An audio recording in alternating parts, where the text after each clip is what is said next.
What is going on, everyone? Welcome to the first episode of The Bats Cave. I am your host, Alex Bats. This is the start of a new weekly podcast that I'm going to be doing, where it's just me talking about whatever. I guess I'll get into the name first. If you didn't notice, my name is Bats with two T's, so the title just ends up working really well. It's actually a name that I came up with a long time ago because I want to open like a comic and coffee shop eventually at some point. That's like a dream of mine, and like this is the name that I came up with for it. But whenever I was thinking about doing a solo podcast, the name just like came back to me, and I was like, oh yeah, that'd be great. So now I'm here, I'm doing it. I'm not new to doing podcasts. I've done a handful of podcasts over the years, but I've never done one by myself, and I really wanted to do that. Some of my favorite podcasts are just people by themselves, just talking about whatever. So that's basically what this is going to be. There'll be some form of structure to it. Like I'll have a couple notes before I record every episode about some talking points that I want to get to, like maybe a couple things I want to cover.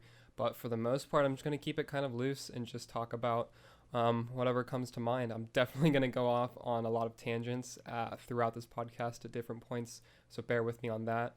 But it's just going to be me talking basically about the things that I'm watching, reading, what I like, some things that I don't like. I generally try to keep my thoughts more positive than not, because I just feel like there's a lot of negativity in general, like in the world and especially on the internet, and like I don't enjoy contributing to that a lot. So for the most part, like if you follow me on Twitter, you'll notice that I try to refrain from just piling on any negative comments on things. So I'm going to continue that here. There will be times where I definitely rant about things on here because this will be kind of the outlet that I use for that as opposed to my normal Twitter feed. But yeah, so I'm just going to talk about stuff. For this episode, also, as far as episode length, I think I'm going to shoot for like an hour or so episodes. I have no idea if that's gonna like how if I'll reach that time frame or how long they'll go. They'll probably be varied, but somewhere around an hour I think is what I'm gonna shoot for. I'll also occasionally have guests. I would imagine. It's a dream to be able to get some comic pros on here at some point, but that's definitely further down the line. But that's something that I'd be interested in doing. And then also some of my followers and like mutuals and friends that I have, I know I'd be interested in having on here to talk about a variety of things. Batman is my favorite, obviously.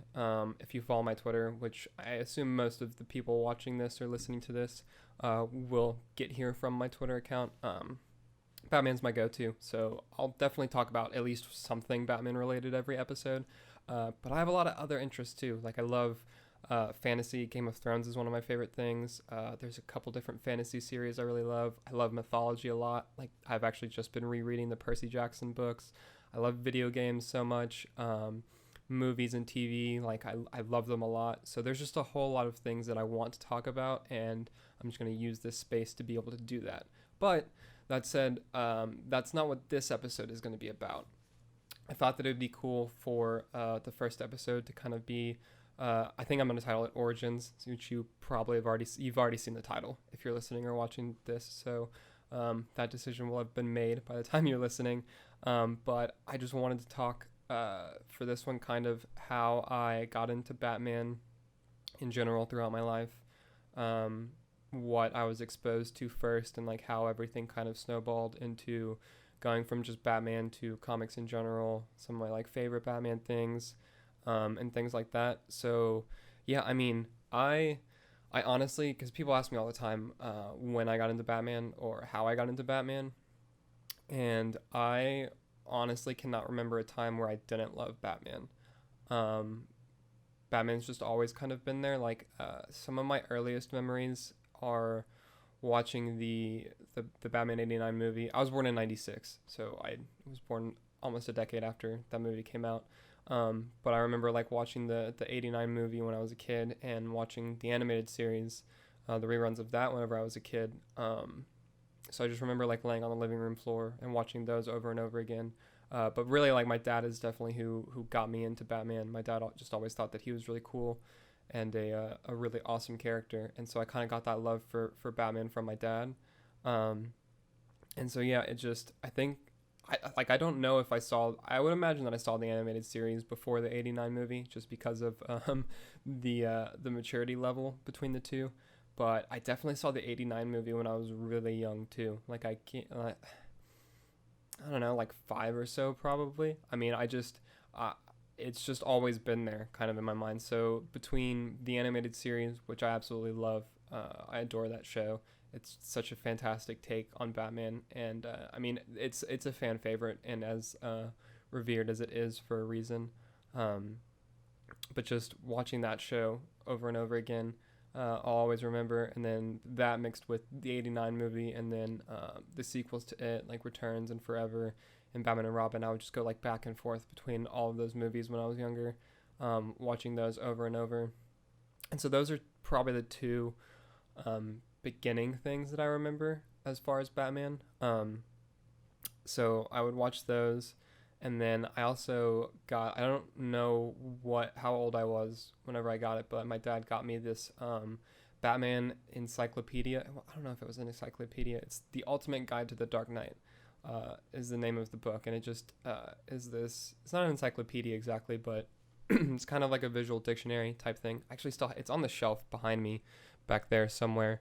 I don't want to go down and grab it. I should have done that before I started recording, but and so I still have that book, which is great, but like the spine is just completely wrecked because I would just spend so much time just going through and like reading everything about Batman and the characters in his world and his world in general. Just poring over the pages, like looking at the different comic images, and just taking in all that I could about like who Batman was as a character. And so that love has always been there. I remember watching the Batman animated series, which I think started in like 2004. That was the animated series that I actually got to watch as it happened, which actually surprisingly, like I haven't seen all of it. I haven't seen the last like season or two because it went for like 5 or 6 seasons, I think, which is really awesome. I know that a lot of people don't like some of the character designs in there. I think they're really cool. They're definitely like very early 2000s.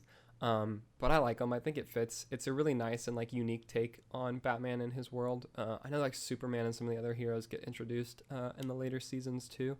So I really like that. I thought it was just a really cool. It's very like stylized and flashy, but it's a good take on Batman. I remember I had the Batmobile toy for that one, which was really cool.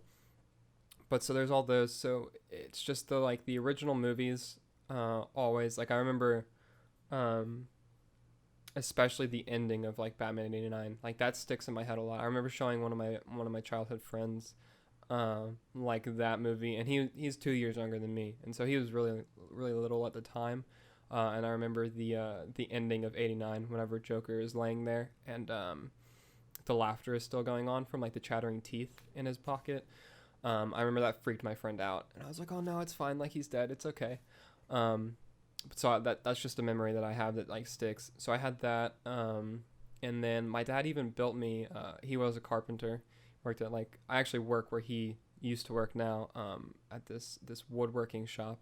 And whenever I was really young, he built me a Batmobile bed, and so it looked probably, I don't know if it looked the most like the Forever Batmobile. It had like the like spoiler in the middle going out the back, that like the Batman Forever Batmobile does, but the sides just kind of had like a classic like Batmobile outline, and then it had the bat symbol as like the wheels on the side, and it even had the shelf in the back, like where the back bumper would be that I put all my books and stuff, and he made these two like shelves, like bookcase things that it was standing on. They fit like underneath where the wheels were, so it like raised off the ground, so it was actually a couple feet off the ground, and there was even a little crawl space underneath it. And so I had that bed growing up, and that was just the coolest thing ever, really. Like I was sleeping in the Batmobile, which was great, and it's one of a kind too. Like we didn't buy a Batmobile bed, like he made one for me. So that was just amazing. I have pictures of it somewhere, and I'll always remember that thing. It was really cool. But so I had that, and then I guess the like next the next big thing really that just kind of upped my love for Batman was Batman Begins. Like I was 8, I think, whenever Batman Begins came out, because it was 2005. So yeah, because it was a couple months before my birthday. So Batman Begins came out in the summer of 2005, and I saw that probably 5 or 6 times in theaters. Little 8-year-old me. I just begged my parents and everyone over and over again to take me to go see it. It was just the coolest thing ever. I absolutely loved that movie. And like I remember I had a couple different Batmobile posters, like of the Tumbler that I had above my Batmobile bed, and then like on the other side of my room. And it was just like that movie it's just so, I mean, it's still so good. I'm probably going to watch it later tonight, actually. But it's just such an incredible movie. Like it gets Batman so much, and just seeing Batman done such justice on the big screen. Like the original movies are great. Like the 89 movie is fantastic. Batman Returns is great. I don't like it as much as the 89 movie. I actually like Batman Forever more than Batman Returns. I think that one's super underrated.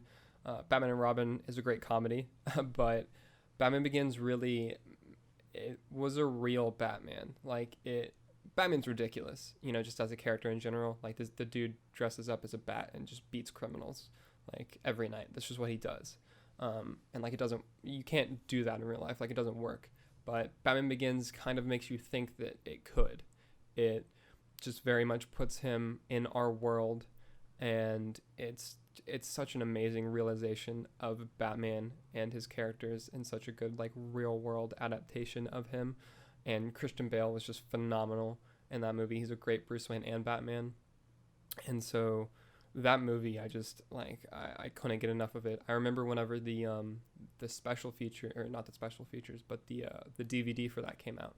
And I just would watch the movie and then also the special features over and over again. I remember the menu, actually, which I miss more interactive disc menus. We don't really get that anymore much with movies. It's just kind of like either an image or a series of like clips that play like in the background, and there's just the normal like play, scene selection, and like extras thing at the bottom.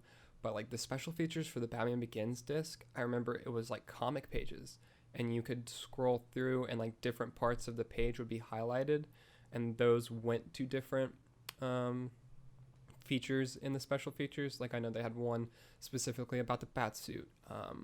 They had one specifically about the Tumbler, and like how they actually like made this working Batmobile, like the one that you see on screen. It does everything that you see it do. Like and so I remember like watching that and watching them talk about, and like Chris Nolan talk about the first like clay model that he did, where he was just kind of like mashing up a Lamborghini and like a tank, and he made this little red like just clay model, and it looks remarkably like the final version of the Tumbler that we see in that movie. And so I just remember watching that, and like the fact that they built the Narrows, like they built, I don't know how many city blocks they actually did, but they built a full scale city inside. I'm pretty sure it was an air hangar, and it had working lights, working like water and plumbing and everything. There was full blown streets, and like that's why the Narrows felt so real, because it was they actually crafted a portion of a city for that movie, and like that's just insane. And so watching those special features, like I always enjoyed special features on movies in general growing up, but watching those especially like that, I also credit to the kind of start of my passion for filmmaking too. I'd love to be a filmmaker. I don't know if that's the direction that my life is going at this point. I'm more so in the comics and journalism realm, and creating comics and things like that. But like for a while I wanted to be either like a director or something of that nature, and I credit that passion definitely to these movies like Batman and Batman Begins and The Dark Knight and The Dark Knight Rises. And so yeah, I watched that disc over and over. I think that I still have that DVD. I still have that DVD for the Batman Begins.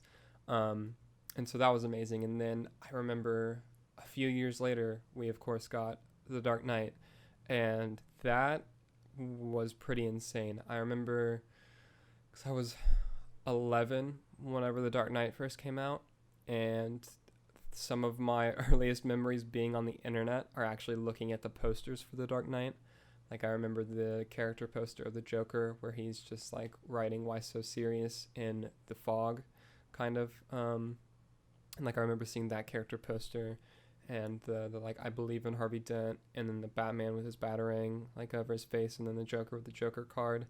Like, I remember seeing those.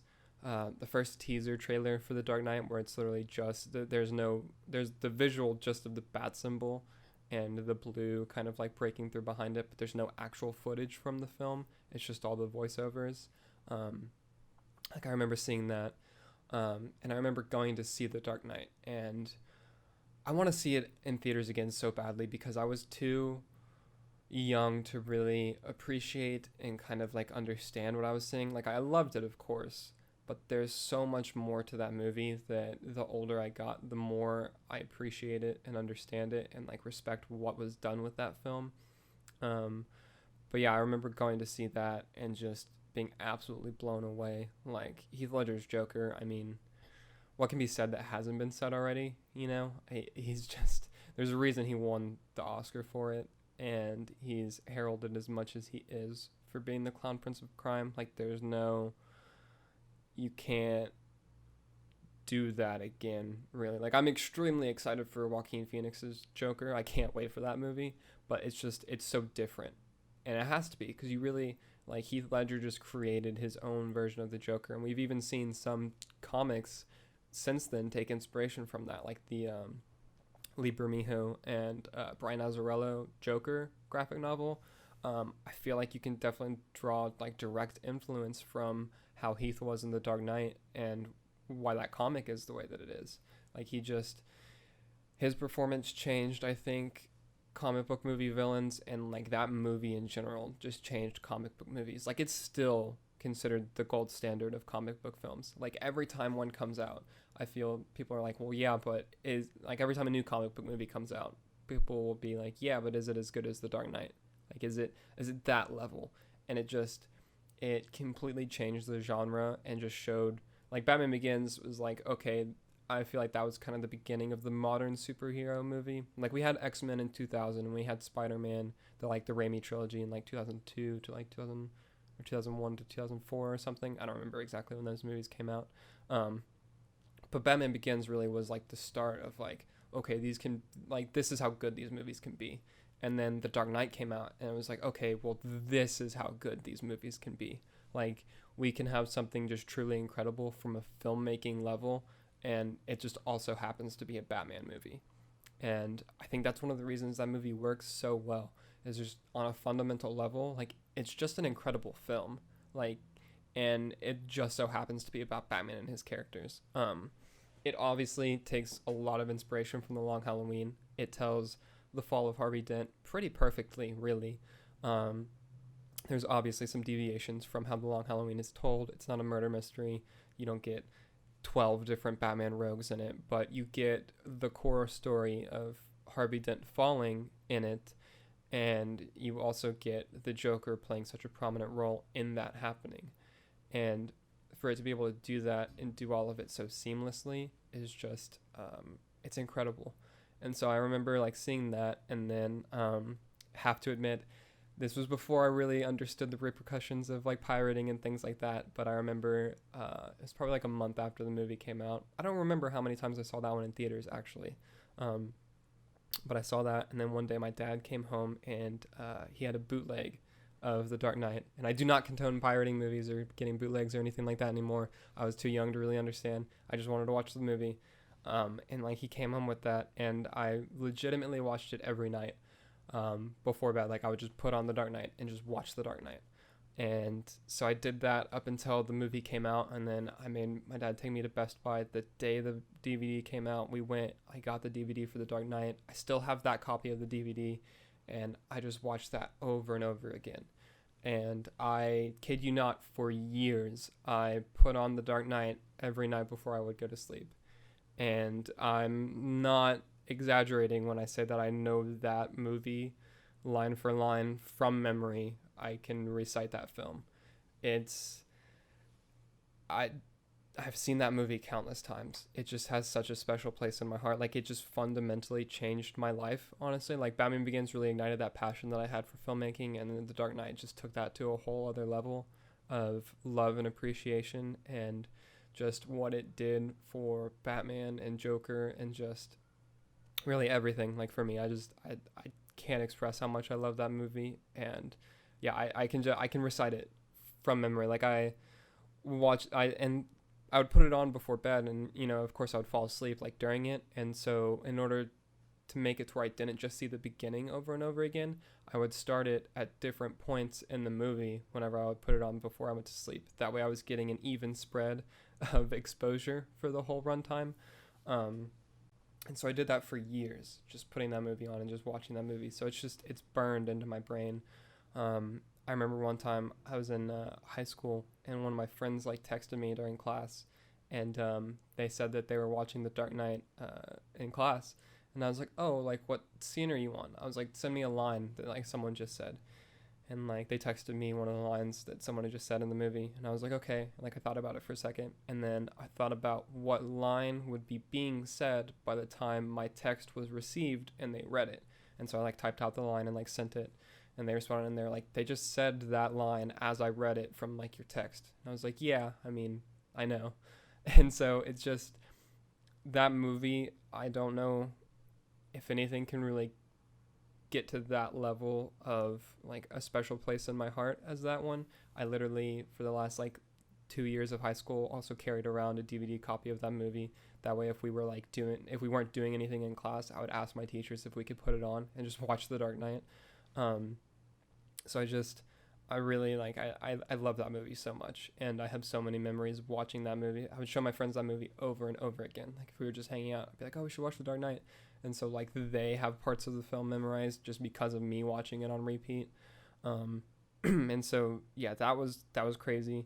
And then I remember the wait between The Dark Knight and The Dark Knight Rises was excruciating.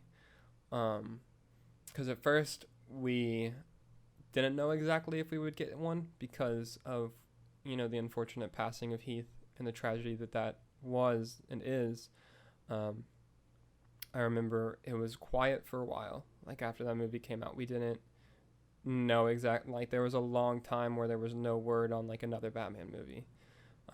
Even though The Dark Knight also, fun fact, it hit $1 billion, which it was the first comic book movie to do that, and it was also the highest grossing film of the year in 2008, which is just amazing.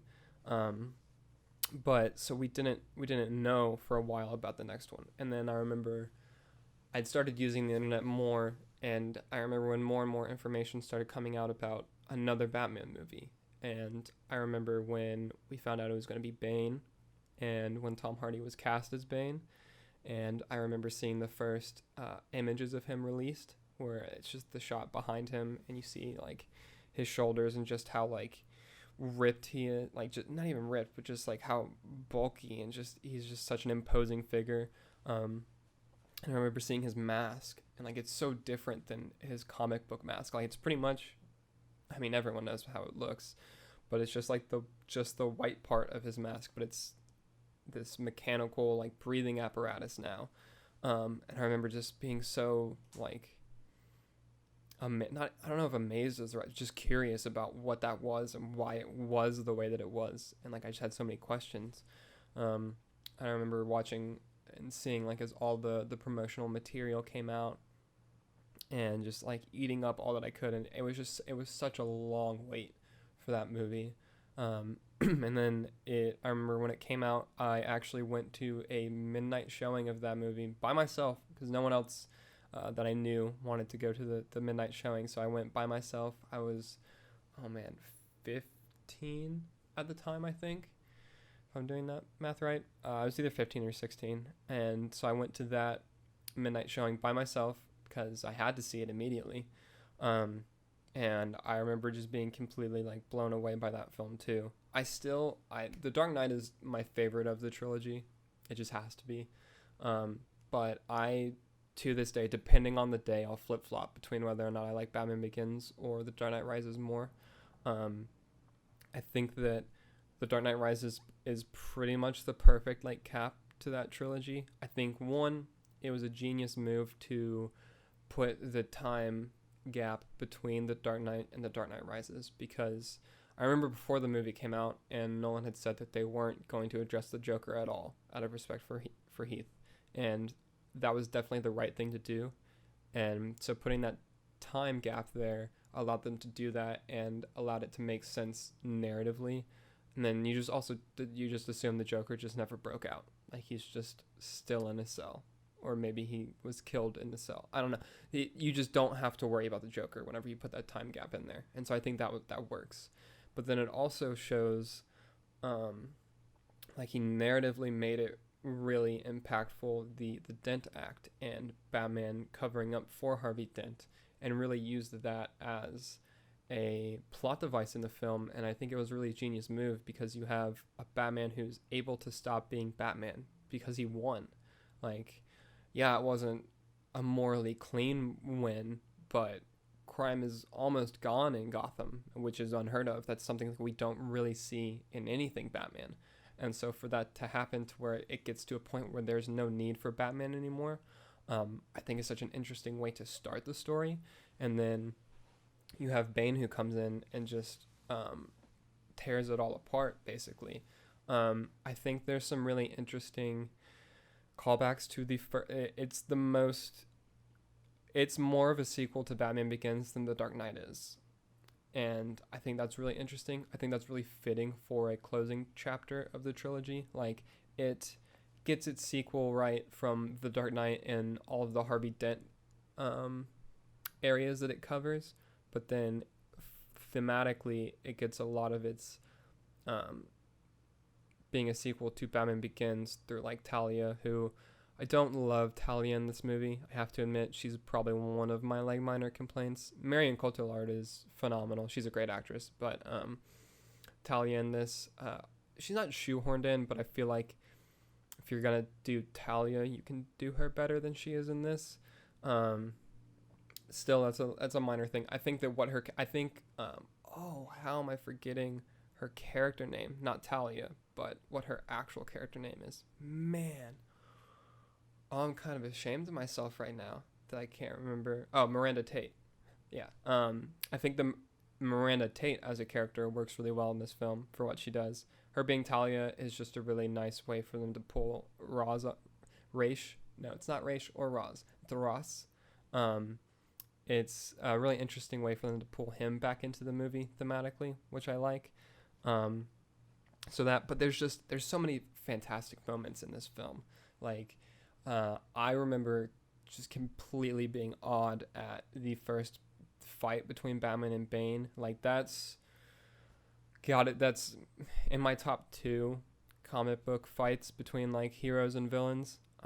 The other one would be Aquaman and Orm at the end of Aquaman, just because that's pure visual spectacle. But the Batman and Bane fight in the sewers is so strong. One, it's probably the best choreographed fight in the Dark Knight trilogy.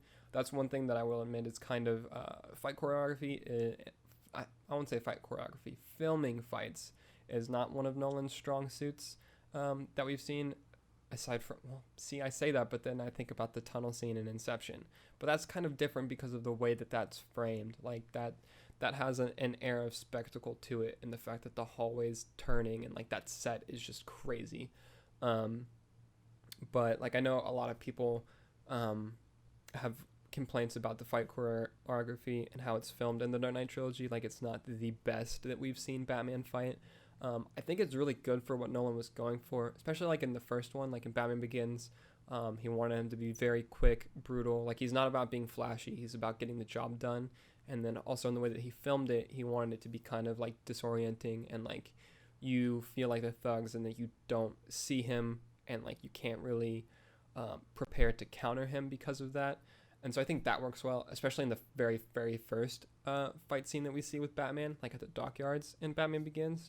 I think that's a really powerful entrance for from a storytelling perspective. But like, whenever you put the fights throughout the Dark Knight trilogy up against something like the warehouse scene in like BVS, like, it's obvious which one is a better Batman fight. That said, though, the first fight between Batman and Bane in the sewers in The Dark Knight Rises is just incredible. I think the creative decision to cut the score for that scene and just let the natural sound effects of where they're at and like the fight play out was nothing short of genius. You really feel the power in every blow because of that, like, because the score is building up until that point, like as Batman and Catwoman are going through the tunnels and like getting there, the score just keeps on building and building and building, and then as soon as that gate comes down, it just cuts and you're just left with Batman and Bane and they just fight. And it's choreographed extremely well. There's so much ebb and flow in it and back and forth, kind of back and forth. Batman gets his ass kicked, really, but there's just enough like fight left in him where it keeps the fight interesting. Like it's not a complete pummeling. It's about as close to a complete pummeling as you can get without it being an absolute just him getting destroyed, but just seeing him, the fact that he can't compete at that level still. Like Bane even has the line, he says like peace has cost you your strength, victory has defeated you. And like Batman, he hasn't been Batman for years at this point. He's so not prepared for this.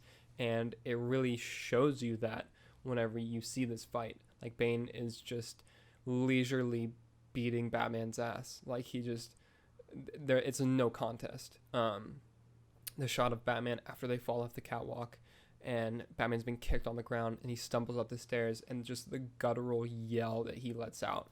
Like it's one of my favorite moments in the trilogy. Like he just is trying so hard and just doesn't know what to do, really. Like he's just so angry, and that's just so animalistic, and it's so great. The way that it's shot is fantastic. The setting is incredible. I love the waterfall that we get because of the sewer, basically. The water on the bat suit looks so nice, and just the whole way that goes. And then also you get Bane's like mocking narration the entire time, which is fantastic. He's got a couple really good monologues in that. And then of course, it ends, and like it's the moment that we all like knew was coming, because like the thing that Bane is most famous for in Batman lore is breaking Batman's back. And so whenever that fight starts, like that's how that has to go, which also it happens in like the middle part of the movie. It might be actually a little bit before, directly like in the middle of the film. And so like you know it's coming, but then you see Bane break Batman's back, and it's just so powerful and so well done. And he just his goons just drag Batman away, and like that fight it's so good. I like their fight later on in the movie too. I think it's good. It's just not, you can't live up to how good the first fight is, I think, after you have that one. But both those fights are really good. Really every scene that Bane is in that film is phenomenal. Tom Hardy does an excellent job as Bane. I do not agree with the people who say that you can't understand what he's saying. Maybe it's because I've seen the movie like hundreds of times, but I was able to make out what he was saying like whenever I saw it in theaters. I saw that one like 10 or 11 times in theaters. I think I saw that one a lot, because I would just go over and over and over again. Like every friend that I had that hadn't seen it, I was like, hey, do you want to go see it? And we would just go and see it. I saw it like 2 or 3 times in one day at one point. The other scene in that I think that stands out the most to me is there's 2 other ones. There's the football stadium scene, which we had seen from the trailer whenever the Gotham Knights player is running back the kickoff. We'd seen that the football field collapses like behind him, that it like is being blown up and then it falls away. What we hadn't seen is that all of Gotham gets blown up. And I remember sitting in the theater, and when that happens, my jaw was just on the floor. Like I just chills all over my body, and I just could not believe what I was seeing. And so that's definitely something that I have chills now thinking about it. That's something that will always stand out to me about that movie. And the other thing is probably my favorite line in the Dark Knight trilogy, and it's at the end whenever Batman's going to take the nuclear reactor and like fly away with it, and Gordon says like I never knew who you were. And he says, you were right. And then Gordon says that shouldn't people know like who saved them? And Batman says a hero can be anyone, even a man doing something as simple and reassuring as putting a coat around a young boy's shoulders to let him know the world hadn't ended. And that will forever hit me.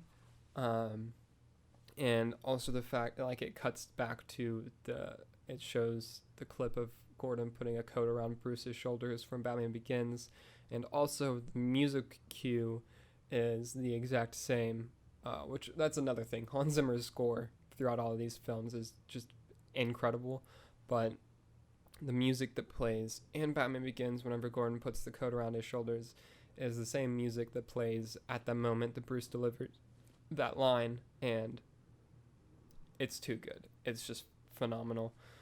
So we get that, and then, I mean, the ending of that movie is great. I know there's some debate about like whether or not he actually lives or dies, like because I know a lot of people think that what Alfred sees at the end is just a vision of him like wanting to see what he sees.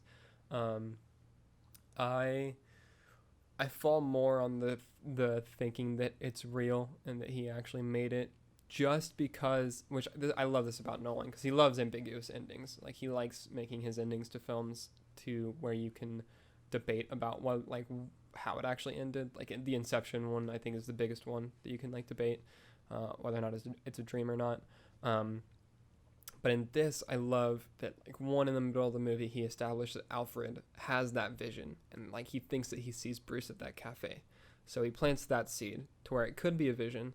But then I also love how in the final moments of the film, when Lucius goes to look at the Batplane and like the updates for it, it was updated that the autopilot had been fixed. I think it's like 6 months before.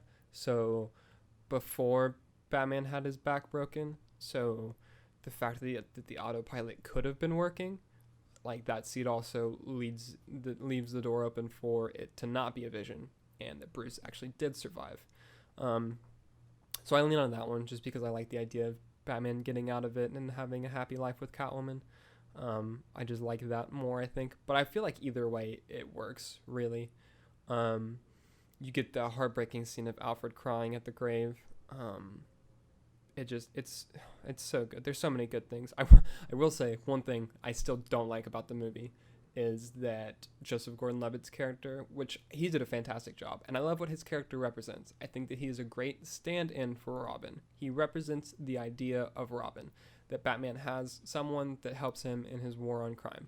I like that, and I even like the idea of him inheriting the like mantle of Batman and finding the cave. I'm okay with that.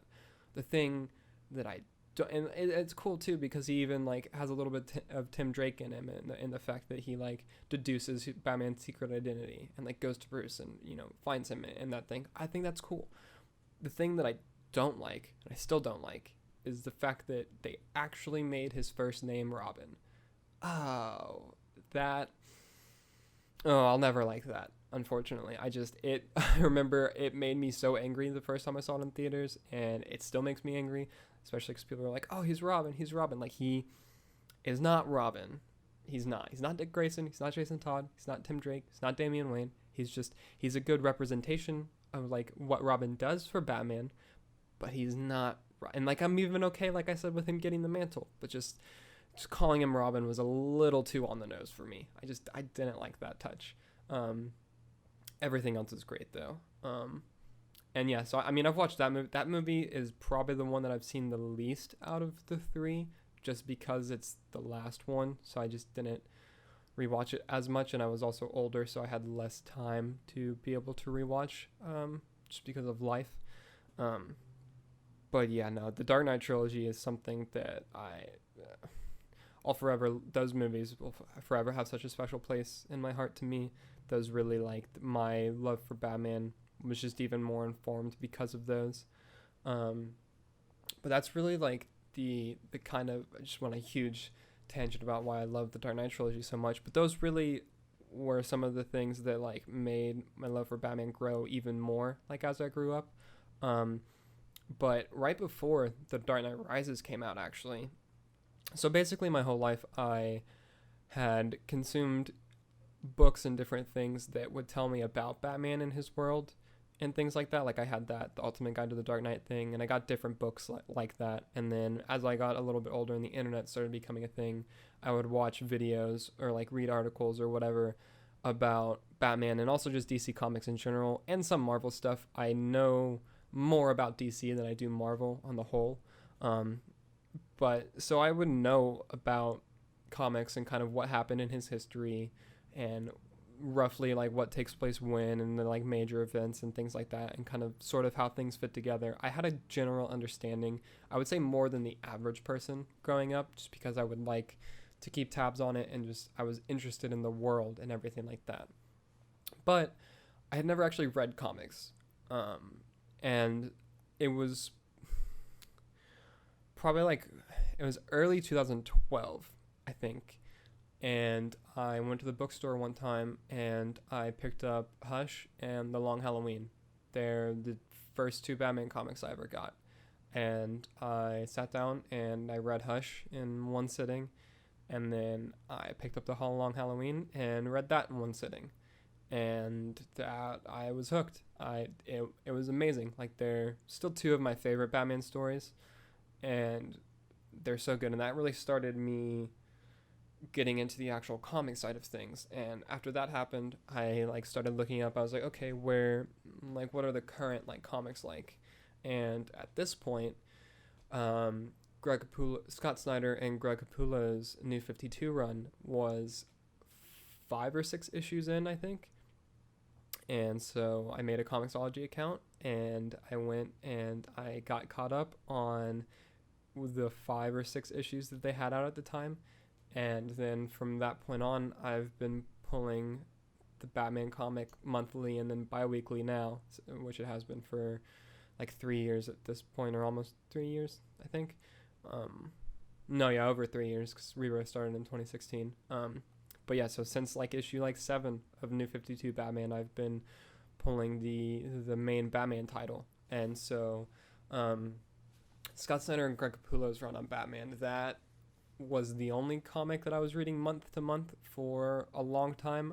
I picked up a lot of trades for the other New 52 books towards the end of the New 52, like around probably the 40s or so with a lot of them. Like I read Aquaman and Flash and Batman and Robin and Detective Comics and Batman the Dark Knight and some Superman and Action Comics. I read like all those New 52 series, but they were all like really far in by the time I started reading them. And I read those in trades, not like month to month. But Snyder and Capullo's Batman, I read month to month all the way through to the end. And that one, that also has a very special place in my heart just because that's the first Batman comic and the first comic in general that I picked up month to month, issue to issue, and was just blown away every time. I mean, if you're watching the video podcast, like I don't know the best angle to like show this, but I literally like, I have my entire like sleeve, I have a tattoo sleeve that is just like, I have the Court of Owls right there, and like it's based off of the New 52 Batman run. Like 0 Year is the centerpiece on my forearm, but I have like some of the blimps from 0 Year, the bat plane. I have the bat signal from like volume 6, the graveyard shift on there. I have the Court of Owls symbol. Just my sleeve it's because of the New 52 run on Batman. And I just love that series so much. It's such incredible Batman content through and through. Snyder just gets Batman, and each arc kind of builds on the last one. I mean, Court of Owls is just like again, I've said this for most of the things that I talk about, but there's a reason that it's as praised as it is. Like that first arc just does so much for Batman, and I think like Snyder was able to introduce a new villain and a new element to the mythology of Batman that just built itself into the world like so organically. It makes sense and it fits just so perfectly. Like it's a puzzle piece that always should have been there, but we just now discovered it. And so the fact that he was able to do that and build that into Gotham's history and Batman's history is incredible. The designs for the Talons and the Court of Owls is just top notch. So we got that. Death of the Family is a fantastic Joker story. It's so terrifying. And then we get 0 Year, which is my favorite origin story for Batman. It's so bombastic and colorful. Like the colors from FCO in that book are just they're jaw dropping. And we get like the Red Hood Gang. It's my favorite Riddler story. There's so many great moments in that. We get Endgame, which is like if Death of the Family is a comedy, Endgame is the tragedy. And I remember just losing my mind issue to issue whenever that was coming out, because like before that book came out, I remember like the solicits didn't say anything. Like we knew nothing about what this arc was going to be whenever it started, and it ended up being just this crazy Joker story. Like the first issue has Batman taking out a Jokerized Justice League, and it just escalates and escalates, and spoiler alert, like ends with Batman like dying. And then, of course, Batman comes back because no one stays dead in comics because they're comics. But just the emotional impact of that. I remember, like, the final line in that series, like, the thing we all know deep down but don't want to admit, the story of Batman is and always will be a tragedy. Like, that hits. It's so good. And then we get Super Heavy, which has Jim Gordon being Batman for a while, which I think is a super underrated arc. His Batsuit's one of my favorites. And then that leads like into the into Rebirth. The Rebirth suit is my favorite Batman suit. I think it's a perfect modern Batsuit. It has the purple inside the cape, which is just such a great callback to like the purple gloves from his first appearance. It has the gold/yellow outline around the bat symbol, which is the perfect middle ground between having just the black symbol and having the black symbol with the oval. It's just I love that so much. Just what Snyder and Capullo and Danny Mickey and Jonathan Glapion and FCO Placencia like did with Batman throughout that run, I'll always appreciate so much and love so much. And so that one I really, really love. And then so yeah, I just like read that Batman run, and like I said, read other comics like from then, and it just started to like branch really, like I was saying, probably around like the 40s or so of the New 52 issues. I started reading more and more comic issues and picking up more books. And then probably around the time Rebirth started, I was pulling a variety of different like DC books, but then I also started pulling some like Marvel titles too. And like I had with DC growing up, I'd always kind of kept an ear to the ground about some Marvel events and kind of their general timeline, and like I obviously knew who a lot of characters were and what characters I was most interested in and things like that. And so then I just started picking up more just comics in general, and now I have like over 1,000 single issues or so probably from between both Marvel and DC, and just absolutely love both. Like I keep up to date with all the comics as they come out. I unfortunately can't get all the comics as they come out because, as anyone who collects comics will tell you, it's an extremely expensive hobby.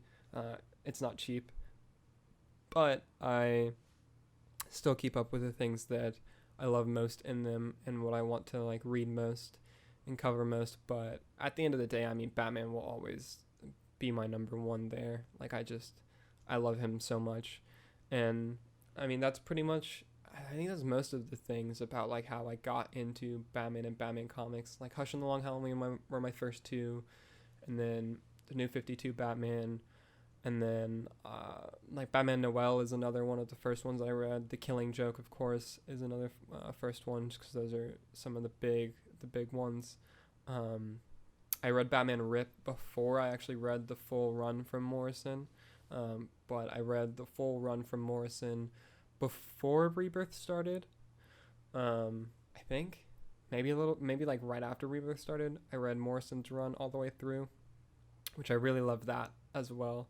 I think right now I can't decide if I like Snyder or King's run more. Probably Snyder's, just because of the emotional like connection that I have with that one being my first. But King's is definitely second or tied for first, and then Morrison's is right underneath those. King's is coming to an end, which I actually thought about that yesterday, and it makes me really sad. Like I know we're still getting his Batman Catwoman book, which starts in January of 2020, which I'm very excited about, but just thinking about the fact that King won't be on the main Batman title anymore is kind of heartbreaking, because that's been a really nice consistent thing that we've had for a couple years now. So I'll definitely miss that whenever that's gone. But yeah, I mean, I don't know. I just love Batman, and I love comics in general. But Batman, like I keep saying, is just he's my go-to. He's my number one. And so that's really what started everything. Almost a year ago now, I started a Batman fan account on Twitter, which I'm sure most of you listening follow. I assume that's how a lot of you have gotten here. If you don't follow it, you should go follow it. It's at Batman Files on Twitter.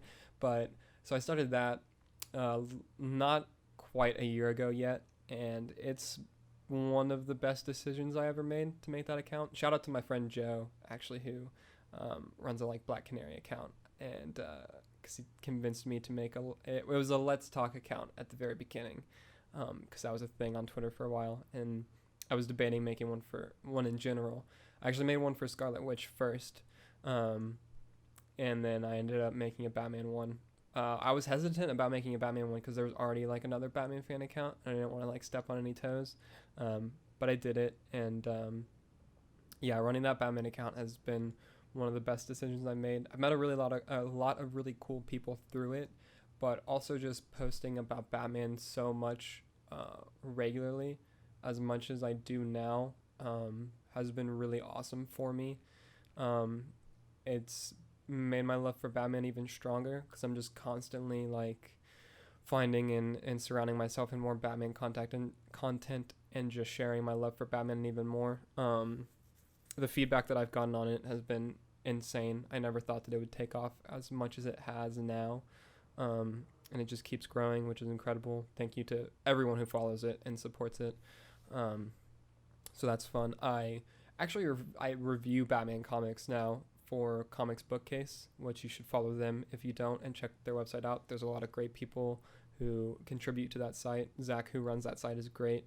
But yeah, I write reviews for Batman and Detective Comics, which is amazing. I write about comics in general a lot now. I contribute to comicbookdebate.com, who you should also check out if you don't. I've been writing for them for a year and a half or 2 years now. I can't remember exactly. I have a lot of articles that I've written up there, just analysis of different things. My main thing that I like to write about that I've had published actually is analysis of different things, whether it be movies or comics and comic runs in general. I actually have a series of articles on Comic Book Debate where I'm going through Tom King's Batman run and doing different chunks of it. The first article I think was issues 1 through 14, I want to say.